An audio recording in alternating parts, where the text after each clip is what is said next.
So, are you here by accident or on purpose? On purpose. All right, I know they changed the panel time like 7 times. I just want to make sure you tell all your friends it's actually happening now. All right, so you're going to have to fill the room with sound, okay? Can you hear me? All right, on the count of 3, let's see how loud that you guys... Let's show everyone else we don't need other people. Ready? 1, 2, 3. Not bad, not bad. Let's do better when we bring them up, all right? All right. All right. You're here, I know why you're here. We've got the Animaniacs backstage. First up, Yakko and Pinky, Rob Paulsen. Yeah! Next up, his counterpart, the brain, Maurice LaMarche. Yeah!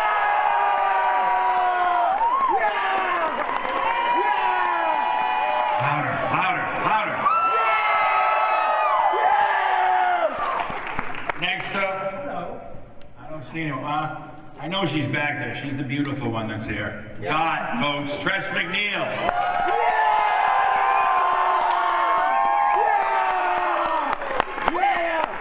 Last but not least, the brother of the group, Wacko Warner, Jess Harnell.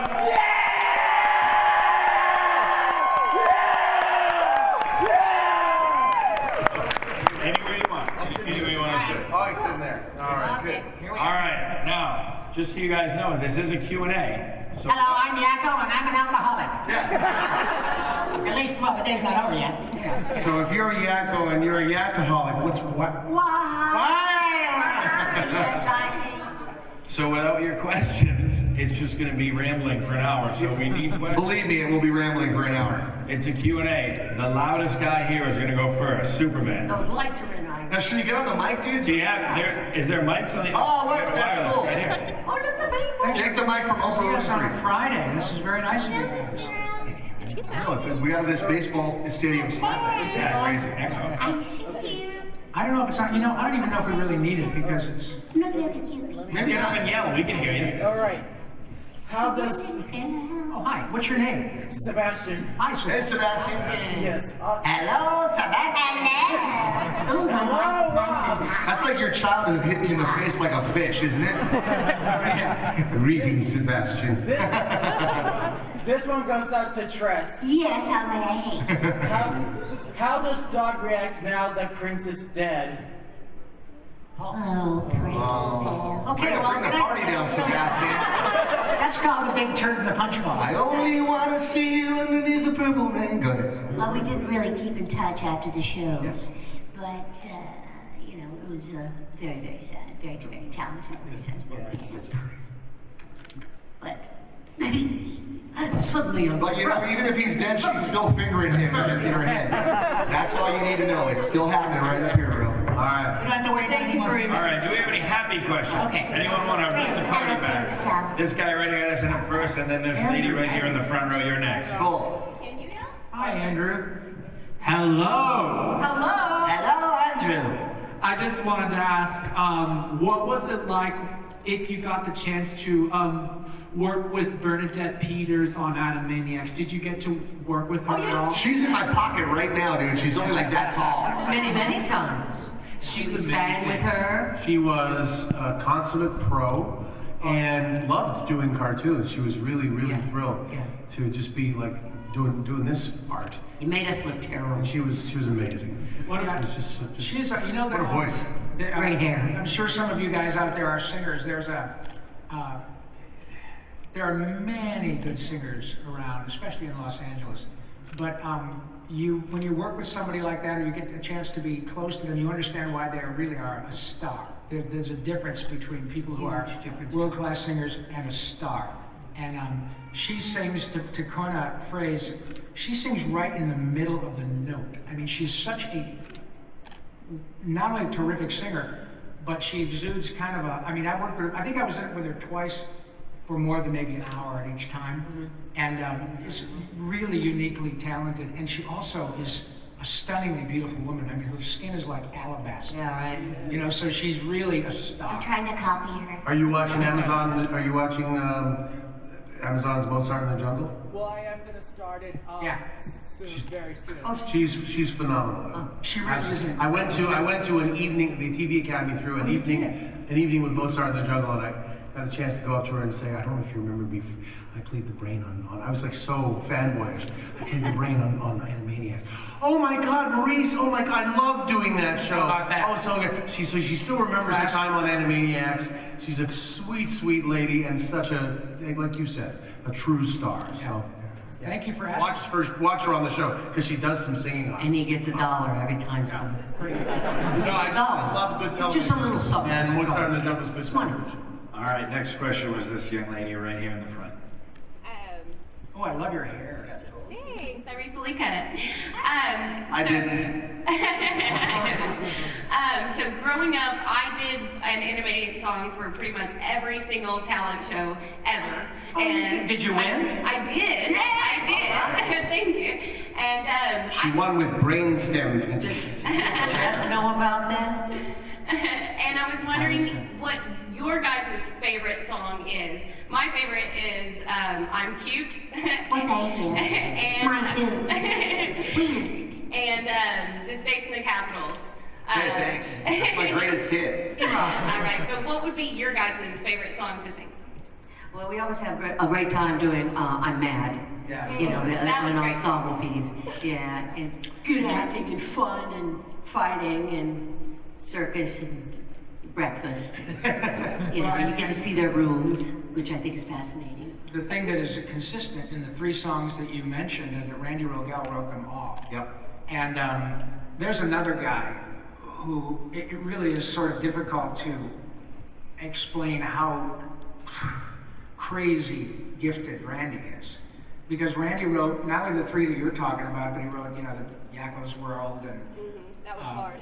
oh, yeah, but he wrote. One take. Remember, he was a staff writer, so his job was to, when Tom Ruger, our producer, would come in and say, hey, Randy, we got picked up for another season, so write a song about Christmas and make it funny, and I need it next week. And then Randy would often write a song, and the producer would listen to go, not quite what we had in mind, do it again. And that's a remarkable talent.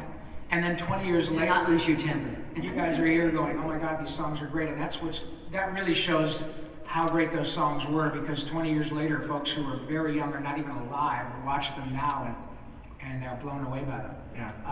My particular one, I mean, I would have to say Yakko's World because it's such a great piece and it's a beautiful cartoon. It worked out Tour de beautifully. force, a real But there's also one that Randy wrote about time called When You're Traveling from Nantucket. And it was one of those examples where the producer said, you know, we'd like to maybe work on something about the concept of time. So write a song. And You had nothing else to do that day. you know, and it's a really remarkable piece, but congratulations on doing them so well. Well done. Yeah, my favorite one, I mean, I love, like Tress said, I love I'm Mad. I like the ones we got to sing in harmony. Remember one day, we made like 4 albums in I one love it. day. Oh, yeah. And we did this thing, the Ballad of Magellan. Yeah. Magellan, It was I like love really it. tight harmony, and I love all that stuff because I'm in a goofy band, so I like singing harmonies anyway. But I love Wacko's America because, see, all my teachers in high school always thought I was going to end up in prison. And it turned out that I knew way more about geography than they did. Plus, I can go to like cocktail parties and like if I'm stumped for something to say to somebody, they'll go, hey, give me a state. And they'll go, Pennsylvania, and I become like Rain Man. And I go, yeah, oh, definitely Harrisburg. Harrisburg's what you're talking about. Because of the song. See, so it's like I learned all this stuff and I got paid at the same time, which I highly recommend. That's the way to do it, man. All right, we got My favorite is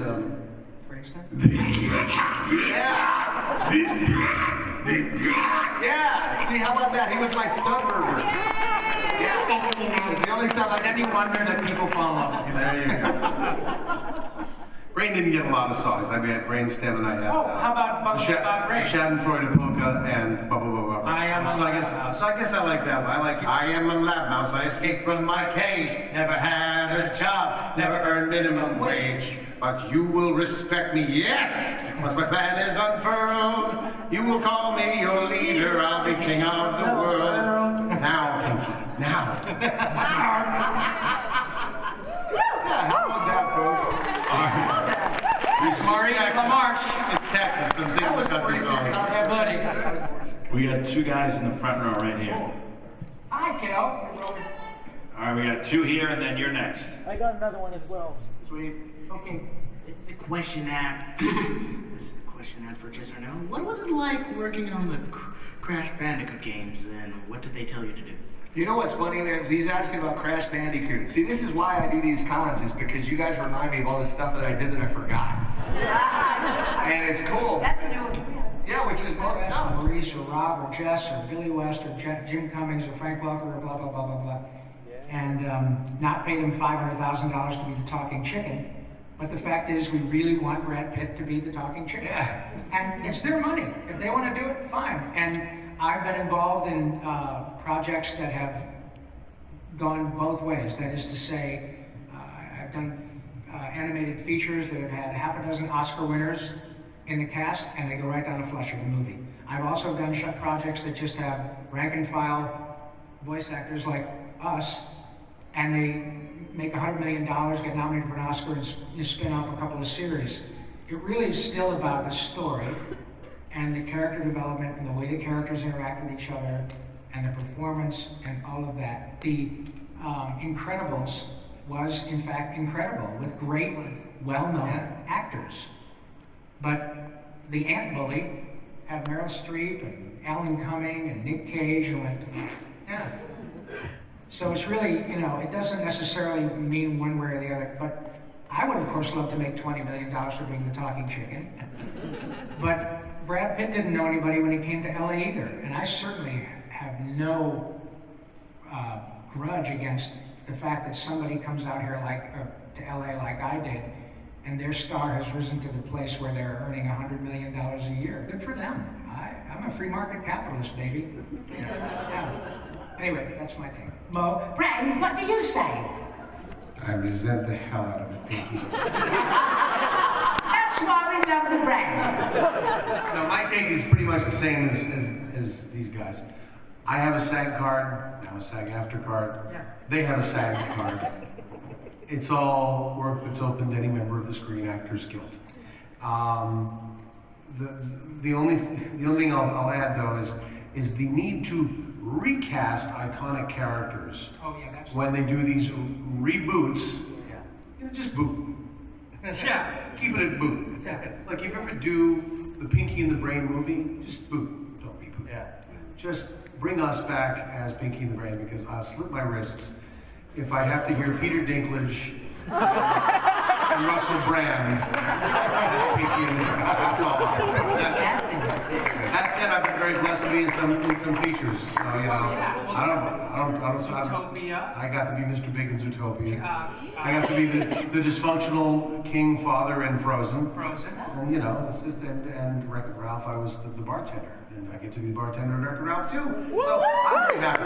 He gets to be the bartender every night. Well, and there's no question, it would be heartbreaking to not have Maurice and me, especially me, be hired as Pinky and the Brain. If that ever were rebooted, it would be very heartbreaking. It would also not be the first time that that's happened. I remember working on a Jetsons movie years ago in Hanna-Barbera, and they used Tiffany as Judy Jetson. Yes. It was not Tiffany's fault. But she just thought she was alone now. But you know what? It broke Janet Waldo's heart, who just passed away, another one this year, 96 years old or something. But it broke her heart. And like they say, this is The Godfather. It's not personal, Sonny. It's just business. It was not a popular decision, and in fact, it was a bad decision.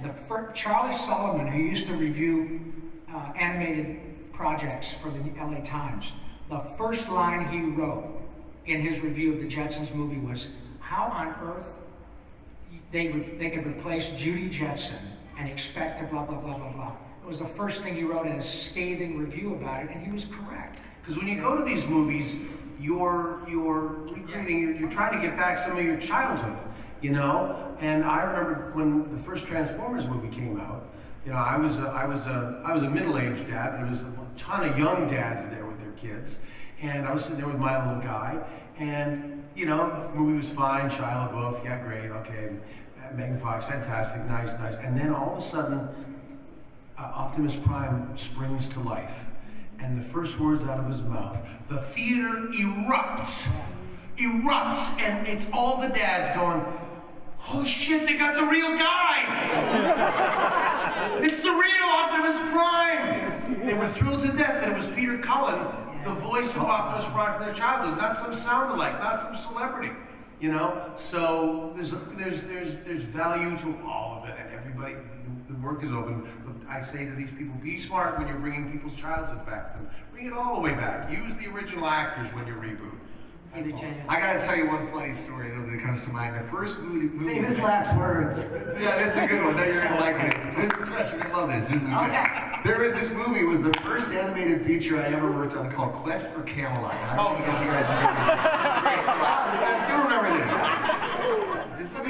This is gonna be the title of my autobiography if I ever write it. Ready? I'll tell you this quick. It's really good. So I got cast in this thing one way or another. I don't know how, and I was happy to be in it. And they had me playing a chicken named Bladebeak, who started kind of funny, right? Yeah. Look at you guys are such nerds. You know all this stuff.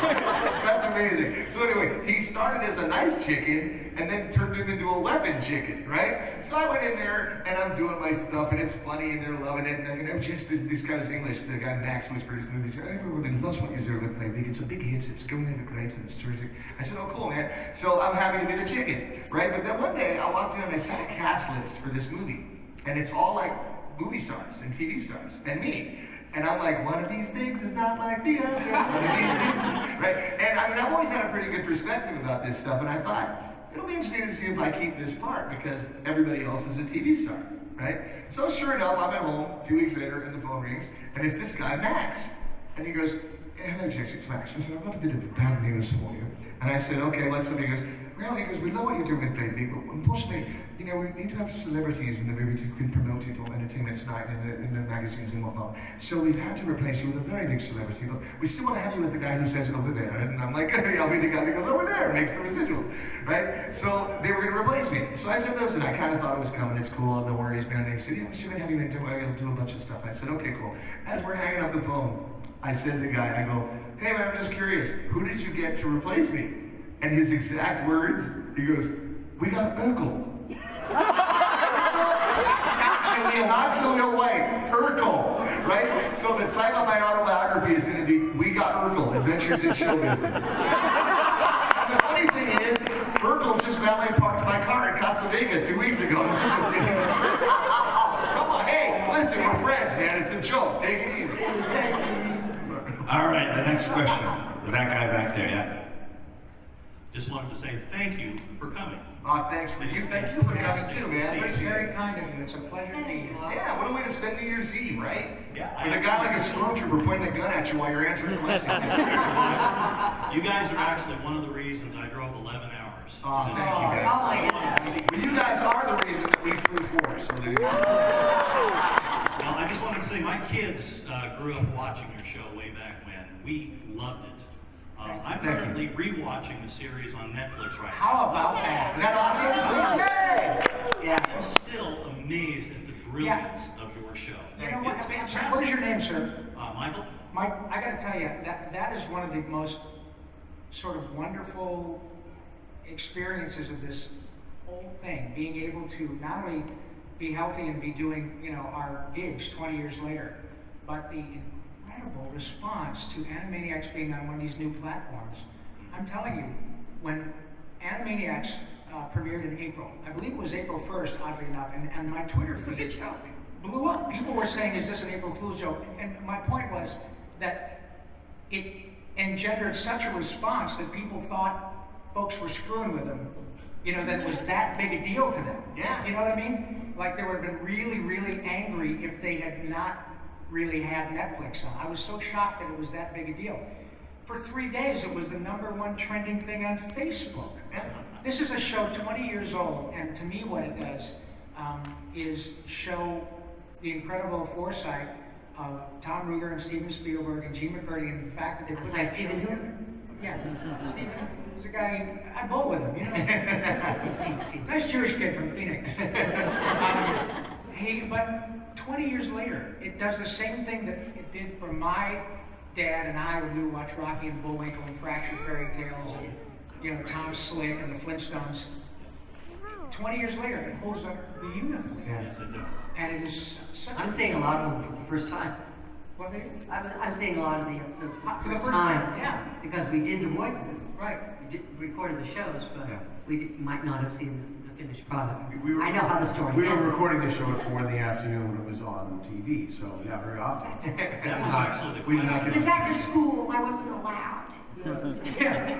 That is actually the question I wanted to ask you. How did each of you arrive at the voices for your characters? Tress, why don't you start with this one? Well, we had an idea of what the characters looked like, and we were lucky enough to be cast in roles that were us, you know, at our core. So it wasn't anything that we had to reach for. They knew that we could do it, and then we would come up with a voice, and they trusted us, for the most part, to decide what was appropriate for the character. I don't remember them doing much correction. No. You know, voice-wise. All of us, with the exception of Jesse, because this kid, you know, this guy was He's nuts. selling crack in Hollywood, and all of a sudden got, oh, I'm sorry, was that you? Yeah. But the rest of us had had the good fortune of working with Mr. Spielberg and Andrea Romano and Tom Ruger on Tiny Toons and Oh, yeah. a bunch of other stuff. Yeah. So we already knew each other, but like Tress said, you find the older I get, I find out that the genius of a lot of people is knowing who to hire and then letting them do their thing. Mm-hmm. So anyway, I didn't mean to interrupt you, but No. we all knew each other too, which was cool. Yeah. Yeah, we'd all worked on Tiny Toons, and so we kind of got first crack at the characters. And for me, I actually had the first appointment on the first day of auditions. Wow. They gave the 9 a.m. slot. They gave the 9 a.m. slot to the guy who was always late. You're just getting in. So I was the first person to read for the brain, and the last person to read for the brain. Wow. Over and done. Boom. Andrea Romano told me they cast me on the spot. But what happened with me, I looked at the brain and saw Orson Welles. I didn't know they were basing him on a writer named Tom Minton that was working in the building. So I just looked at that and went, oh, how nice, they've drawn me a little Orson Welles mouse. Because they know I do that from Orson Wales back on Tiny Toons. So I read it, they cast me, I read for everything else, and didn't get it. You know, because the right people got it. And that's my little... That is called serendipity, ladies and gentlemen. Wow. And it took them, by the end of the day, they had thought they found their Pinky. Their Pinky was going to be John Aston. How about that? From Gomez Addams. From the Addams Family, TV show and from Tasmania, where he played a very cheerful villain named Bull Gator, which I thought the idea of just a cheerful villain was hysterical. And at that point, it was going to be Aston, and the next day, this guy raised and went, nope, that's Pinky. This guy. And the rest is story. They made us wait quite a while before they made their casting decisions, and we were worried there. Yeah, and Andrea, our lovely esteemed director and dear friend of ours, tells a story that, and it's not, it's I know it's true because it's experienced, I've actually experienced on more than one occasion, is that sometimes when you're lucky enough to work a lot, you know, producers start to say, oh, Tress MacNeille, yeah, okay, she's great, we've heard. So you sometimes want to change your name or do something, because I've done that before. The whole idea about this is to be chameleon-like, to not have people pigeonhole you, and to not be worried about the way you look or the way whether you fit the suit. And Andrea tells a story of we purposely numbered the final I like that. callbacks for Mr. Spielberg. They said, okay, 1 through 10 for Dot, 1 through 10 for Yakko, 1 through 10 for Pinky, etc. And so the producers say, okay, great, I'm going to pick number, I'm happy with either 3, 5, or 8. Any one of those actresses would be great. Well, they all were Tress. But I understand the logic because people go, we've heard Tress now, this is the 5th or 6th callback, and you know, Tress is, the name. So instead of that, they just say, you know, God, frankly, it's a toss-up. 8, 5, and 9 are all great. All right, great, they're all Tress. Yeah, as Tress said and Maurice, you just, we were fortunate to be, well, as they say, luck is, and this is a great example of that, luck is when preparedness meets opportunity. And that is absolutely true, you guys. Irrespective of what you do for a living, when you've done your almost 10,000 hours and you get the opportunity and you don't blow it, that's the difference, is that sooner or later you get a shot. Whether or not you capitalize is really, you know, up to you. Now, the upshot of the whole thing, and here we are 20 years later talking about it, is just a huge gift. That you never know. So we are incredibly fortunate, for sure. My thing was that, okay, yeah, isn't he good? He should run for something. He's shy. The hills. He's very good. He's very good. No, my whole thing was that I was a jingle singer. I was singing in jingles and I was singing in bands. And one thing led to another. And a guy I had sang for said, "Hey, they're casting voices for this Splash Mountain ride at Disneyland. Have you guys been on that ride?" Yeah. That's my voice all over that ride. I'm very around. I'm very accountant. I'm very everything on that thing. So it's awesome. So I did that. Then I went back to singing. Then a year later, they asked me if I could do Roger Rabbit because they needed to do some replacement stuff with Roger Rabbit. So I said, "Cheapest, I could." And next thing you know, we were doing that. And that was great. And then I got this, I got an agent, and they said, "Hey, there's this Animaniacs thing." And I said, "Oh, cool." And I didn't know any of these guys, which was good because I wasn't intimidated. If I had known who they were when I met them, I might have been, but I've never really been intimidated anyway, so it would have been a whole new experience. So anyhow, when I went in for my audition, they said it's Wacko and all this stuff, and they only pick characters, and I said, well, Wacko, because he doesn't wear pants. So I thought that would be a nice idea. Which, oddly enough, Jess requested on many occasions. Yes, exactly. But I'm turning over a new leaf in 2017, man. It's going to be great. So I was doing some goofy voice as Wacko, some crazy cartoon thing, and I got a call back, which is when they like you enough to see you again. And I walked in, and Andrea, our director, I was there, and she said, "Now you do impressions, right?" I said, "Yeah, I like doing impressions." She said, "Why don't you try like Elvis?" You know, for real. Now, nobody knows this. Can you imagine that? Real, "Hey, man, can I call you Badu? You know, hey, that's Badu, man. Hello, nurse. Potty emergency." Well, Elvis did have a potty emergency. Elvis was in the potty when he never had it. So I said, yeah. I said, "Well, hey, what about," and then she said, "Well, what about the Beatles?" And I said, "Well, which one?" And she goes, "Well, don't they all sound the same?" And I said, "That's ridiculous. That would be like everybody from Texas sounded the same, right?" So I proceeded to start doing the Beatles. You know, I started by doing John when I was doing this. Then I started doing Paul, and Paul's a bit more like friendly and warm and cuddly and all that sort of thing, you know. Then I started doing George, and George sounded like he had a cold and spoke slowly. And then there was Ringo, and I started talking like this, you know. So I was doing the Beatles. And she said, "That's pretty good, right? Come on, let's give it up." See, that's a good party trick too. That's like the Rain Man thing. I got a lot of party tricks out of Animaniacs.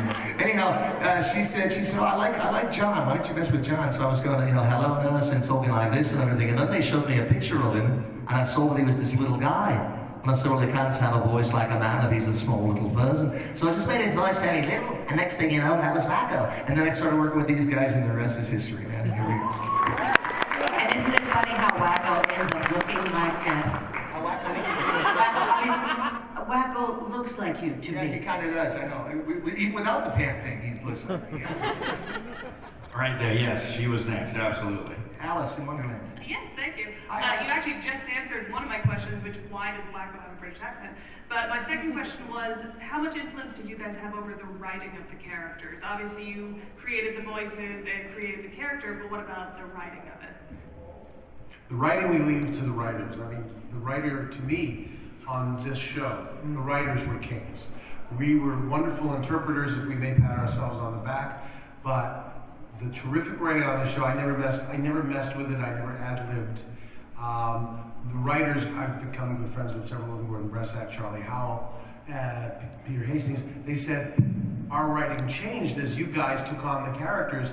All of a sudden we heard their voices in our ears, and we began to write to you guys and your rhythms and gals and all of that, yeah. So if there was any influence on the writing, it was just that beautiful synchronicity that can happen between performer and writer as we become familiar with each other, become almost one thing. That's it. But you find that on a lot of the best projects, the writers, even when they aren't as good as they were on Animaniacs, if you come up with an ad-lib that's really funny, they're really happy to take it because they just want something that makes things better. We were blessed to have such great writers on that show that we did, but if we came up with funny stuff, more often than not, they ended up keeping it, you know, so. Yeah, we didn't try to do a whole lot of it, though. You don't want to insult them or anything, but yeah, just subtly. Yeah, Well, I mean, exactly. Tress and Maurice have done, I don't even know how many Futuramas and Simpsons, and those consistently, the writing is just ridiculous. Yeah, that's awesome. But I have to say, and I think I remember even... And you don't improvise on those shows, really.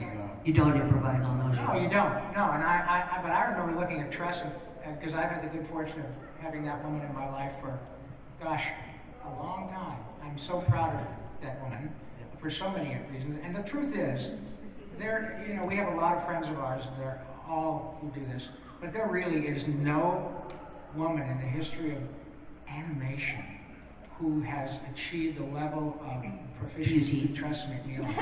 Really. You just made $5. Yeah, great. $5 more. But also, it is still up here. I mean, she's been up here for a long time and continues to. So tired. Has such a it's astonishing. She was a waitress at the Last Supper. She's been around. And she got Jesus' phone number. That's incredible. I know. He was a real cat. But I remember looking at you during Animaniacs and thinking, seriously, unless you're on The Simpsons, this is as good as it gets, because everybody on both sides of the glass, the stars really aligned. It was, and we knew it. We totally knew it. Totally. Yeah. This lady right here had the next question. Yep. No, you go. Hey. Okay, so. Is that Sarah and Rachel? It is. Yeah. Okay, so.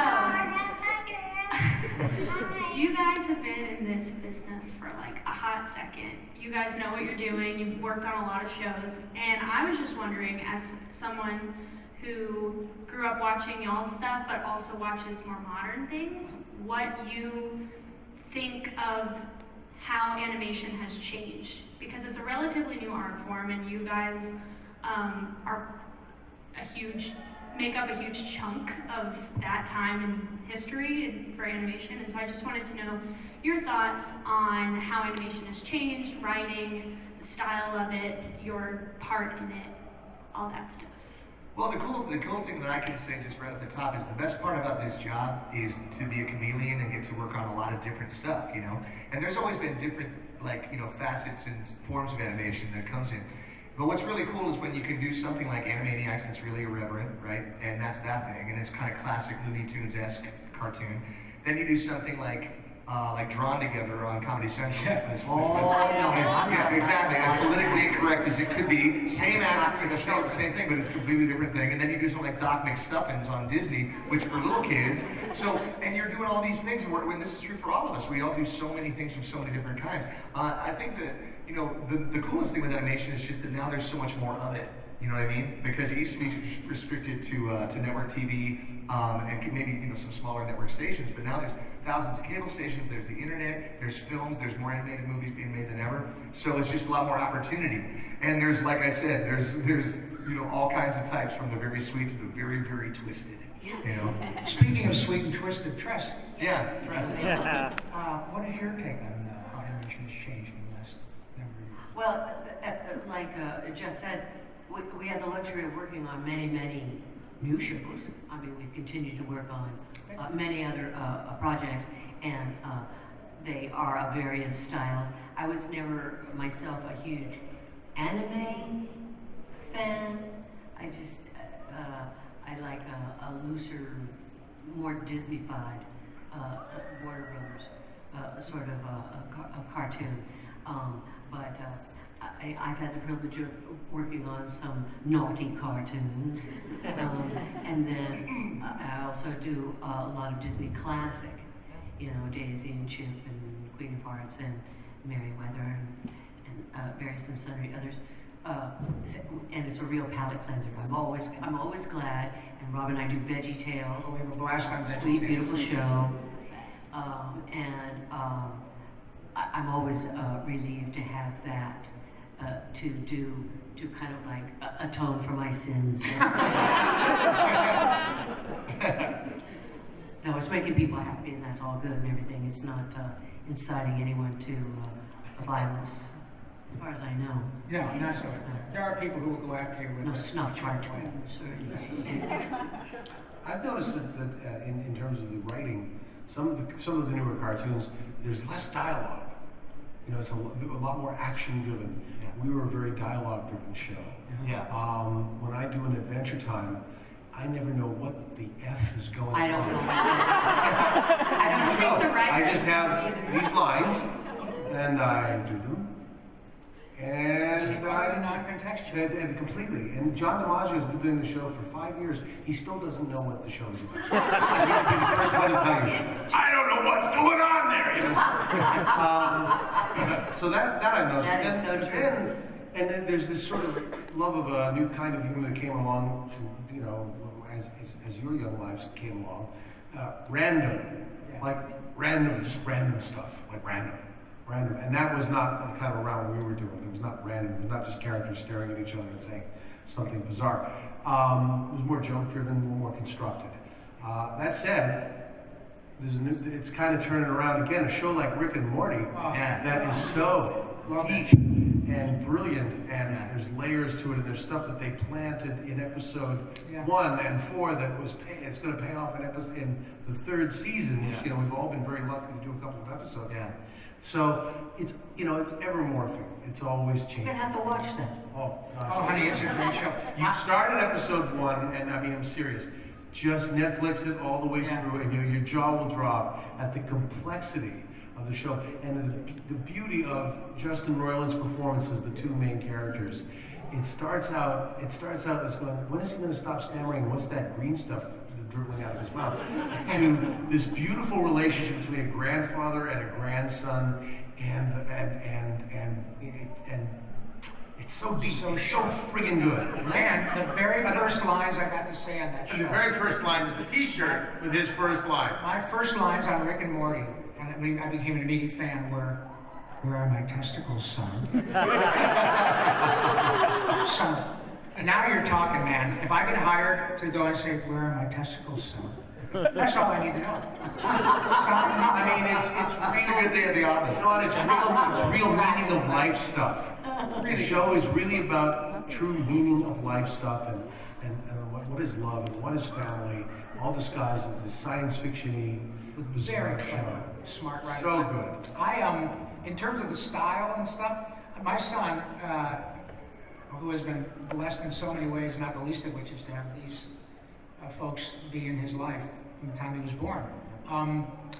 My kid is 32 now, and when he talks about cartoons and stuff, he gets very excited if he knows there's a 2D Disney thing on the horizon, right?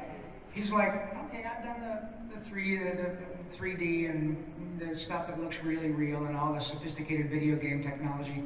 He loves the idea of seeing a 2D cartoon, a traditional hand-drawn, you know, that's what he wants. And I would submit that he's not too unusual in that regard. I think a lot of people is warmer like that. Yeah. So as far as my part in it, my process hasn't changed at all. I still do what I do, and then it's up to them to tweak it however they want. It's interesting though, because you said about how it's, you know, the form is changing. Justin Roiland, the first time I met him was to come in and do the show, episode 2, the one with the dogs, sight unseen. And I said, can I just ask you, I didn't audition for this. How did you know about me? He said, when I was a kid, I came home every day, watched Animaniacs, Pinky and the Brain, and I've always drawn. And I promised myself that if I ever was lucky enough to do a show, I want you and Rob Paulsen, Jess Harnell, and Tress MacNeille to be on my show when he was a kid, imagining a show. So he finally gets a show, and that day, guess who worked on episode? All of us have worked on that episode. And he has consistently used this on the show. So he felt some influence from our work, and now, so that might be why it's coming back to a little more of an intellectual, dialogue-driven thing. I don't know. Get him while they're young. We owe him, and Yeah, it's really cool. It's great. But you know what I want to say too while I get a second, when we're talking about cartoon outrageousness, I don't know what you guys are doing tomorrow afternoon at like 2:45. Is it 2:45? The last time I checked. Have you guys heard of this Twisted Tunes thing? Do you guys know what this is? Yeah. This is badass. This is our buddy Jeff, and he created this thing where we read movie scripts of like popular movies, but we do it all in cartoon voices and impressions and totally screw it up and make it completely insane. And it's got like millions of hits on YouTube. So if you guys want to party and do something that will really kind of ring in 2017 in a really stupid way, then you should come tomorrow at 2:45 and hang out with us. Trust me, I promise you we'll have a good time. So tomorrow. Yes, tomorrow. And I'm not telling you what movies we're doing, so don't ask. Oh, rats. I thought he was going to spill a beer. Because we don't know in advance. We got a lady back there and a gentleman over here. Sweet. Hello, there's Susie. Hi, Susie. I have a musical voice related question. I had the singular pleasure of checking something off my bucket list, which is singing with Yakko earlier. Oh, that was you, so huh? I have you might not remember. And so I have a question for Jess. My husband and friend and I are huge Rock Sugar fans. That's awesome. Thank you. Thank you. And I get the feeling that you can do Bowie. Bowie? Yeah. David Bowie, sure, because he's basically, you remember So Anthony? do we have another album coming? Do I have a what? Do we have another album coming? Oh, a Rock Sugar thing. Well, let me tell you real quick what Rock Sugar is for those who don't know. This is the best thing ever because it just goes to show when you're talking to your best friend about stupid stuff, what can happen. I said to my buddy one night, I said, he plays guitar really well. I said, hey, wouldn't it be great if there was like an 80s hair metal band like Def Leppard or Poison and they got shipwrecked at the end of the 80s and all they had to listen to for 20 years were pop records from the 80s and then they ended up thinking that that was metal? And he goes, yeah. And I said, like, if they got rescued, they would think Madonna was metal and Paula Abdul and Rick Springfield and all these people were metal.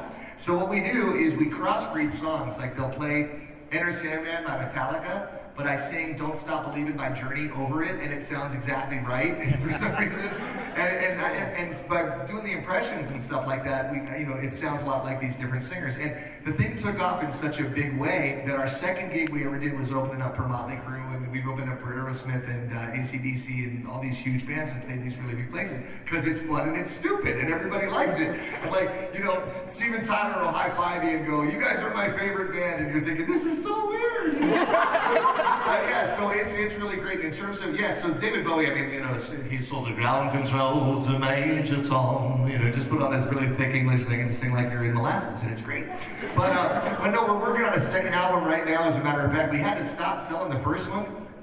I'm selling it down at my booth, actually. You can verify this. If you don't want to buy one, I don't care, it's cool. But if you go on Amazon, they're selling for like $150 because one of the singers who I imitate on the record heard it and thought it was him.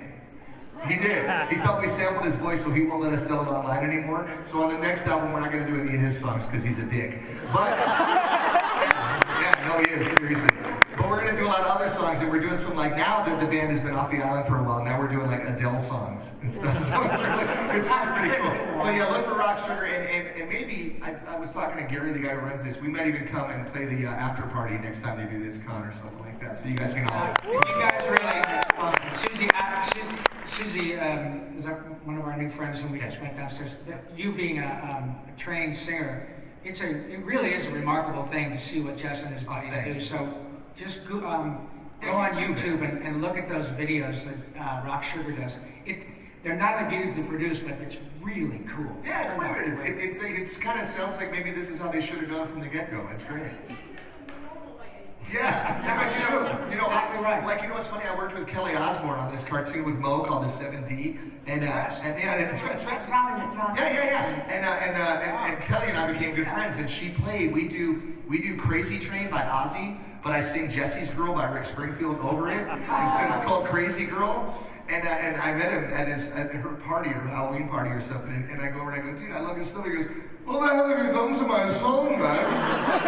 He goes, she played it for me, and he started playing, and I'm like, this is great, and all of a sudden, Jesse is your friend, and I'm like, yeah, it's bringing out Ozzy Osbourne, it's really good.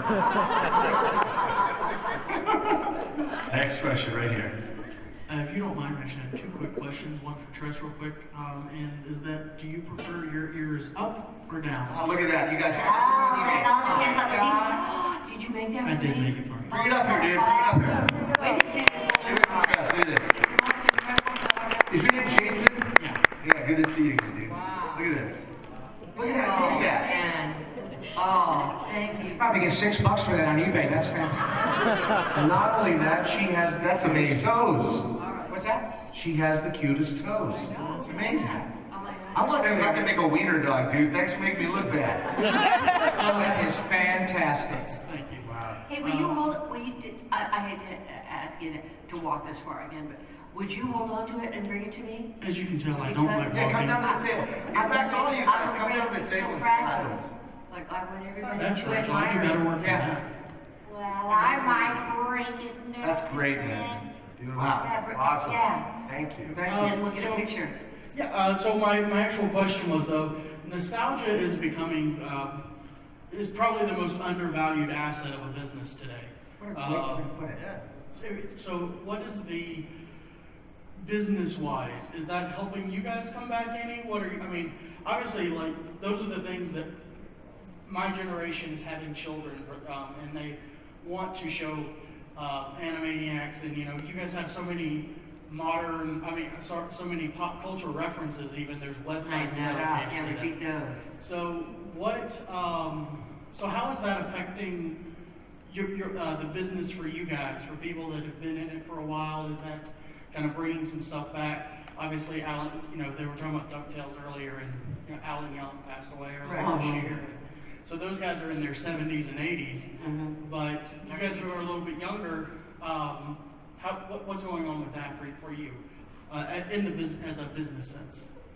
Well, there will always be prototypes that are called for, and you know, the popular stars of the day, and it's a part of our job, our jobs to stay current and you know in touch with what's going down currently, and sometimes it's hard because it's like studying, but that's part of the joy, and what we do, one of the tricks of voiceover is to steal from our friends. Yeah. So they learn a wonderful impression, and then we incorporate that into our own personal, queer, and vice versa. And so we can end up with a lot of fresh material and a lot of the classic stuff. I mean, Maurice knows a lot of the classic voices. I've learned a lot from people like Billy West and of course Frank Welker and people like that. And having grown up with the old Warner Brothers cartoons, those were always my favorites with the old movie stars. And of course now, you know, the kids will look at you like the RCA dog. They don't even know what the RCA dog is. So you gotta stay current. And it'll always stay fresh as long as there are new stars and new talent and new jokes. But you know what's crazy too, man? That I think one of the favorite compliments that we get from all you nice folks when we meet you out on the road like this is when you come up and say, "Hey, you were my childhood." You know, first of all, I can't believe your parents let me in your house. That's the first thing that I love. But I mean, that is such a beautiful thing to hear. And what's cool is, you know, you got people now from 20 years ago with Animaniacs saying you're my childhood, right? Well, if I'm still doing this in 20 years, people are gonna go, "Oh, I watched Sophia the First, you were my childhood. I watched Doc McStuffins, you were my childhood." And it's like, that's the same for all of us. And it's like, that's the beautiful thing, is that the wheel keeps spinning and you keep making new stuff that new kids are growing up with. Plus, you parents are introducing your little ones to Animaniacs, and how great is that? And by the way, never say never. You know, I'm harboring a secret hope that they'll do new Animaniacs. You know, wouldn't that be awesome? Because imagine them dealing with Trump, imagine them dealing with the Kardashians. I mean, it's unbelievable what they could do. So, you know, write your Warner Brothers affiliate and tell them you want to see new Animaniacs. These events, things like this, in terms of the business aspect of the undervalued asset that is nostalgia. It is such a joy to come and do these events where you meet you guys. Yeah, and I mean, because what we do is it's a pretty anonymous profession. As a result of social media and the internet, of course, more and more people know who's who and all of that. They think I'm in Whitesnake. Yeah. but the opportunity to come and meet people literally around the world, and you find that this work you've done in this sort of cloistered environment with all of your friends. I mean, we know people are watching it because we're continuing to get paid. But when you actually meet people who take the time to drive 11 hours. Stand in line, walk up, and oftentimes they're almost tearful. And they express... Because they drove 11 hours, they're stressed. Yeah, so what the hell is it? Because they meet you and say, what an asshole I was for driving 11 hours. But honestly, it is impossible to quantify what that means to us. It really does. You go home and you're exhausted from saying thank you. Yeah. So these pop culture events that are popping up all over the place, and we are not only we're in a really an ideal position because you nailed it. We are old enough to have been around for 2 generations, and people now are able to say, this is what I show my children. You made such a huge difference to me, and often a very dark part of my life, and you and your friends, brought this joy. But we're young enough to still do the voices. So when people come up and you meet somebody and all I have to do is say, "Narf," and you do that. How cool is that? Thank you for allowing us to do this. This is such an incredibly humbling experience every time. Indeed.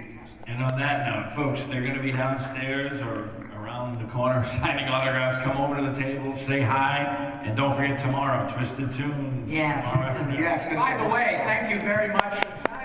You guys are unbelievable. Look at Oh my goodness. I've been watching like a tennis match. They're not missing a beat. It's incredible. Plus, you have great hair. Yes, you got it.